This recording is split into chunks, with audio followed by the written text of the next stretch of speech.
கேழ்கீரையை நல்லா அலசிட்டு சிறுக அரிஞ்சு எடுத்துக்கணும். 200 கிராம் துவரம் பருப்பு நல்லா கழுவி க்ளீன் பண்ணிவிட்டு அரை மணி நேரம் ஊற வச்சு எடுத்துட்டு 3 தக்காளி, 2 வெங்காயம், பச்சை மிளகாய் ஒரு 10, பூண்டு ஒரு 10 பல்லு பூண்டு எல்லாத்தையும் போட்டு வேக வச்சு எடுத்துடணும். மஞ்சத்தூள் கொஞ்சம் போட்டுக்கணும். கேழ்கீரை இதை நல்லா அலசி சிறுக அரிஞ்சு எடுத்துக்கணும். வேக வச்சு இந்த துவரம் பருப்பில் இதில் போட்டுடணும்.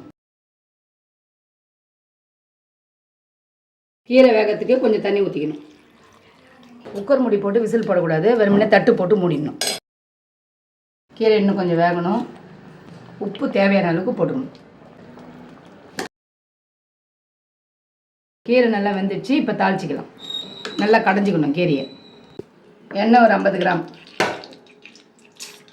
எண்ணெய் சூடாகிடுச்சு. கடுகு போடணும். காஞ்ச மிளகாய் 6, இடித்து சின்ன வெங்காயம் 4. தாளிச்ச மிளகாவை இதில் கீரையில் ஊற்றிக்கணும். கேழ்கீரை ரெடி. Vijaya style cooking channel subscribe பண்ணுங்கள், லைக் பண்ணுங்கள்.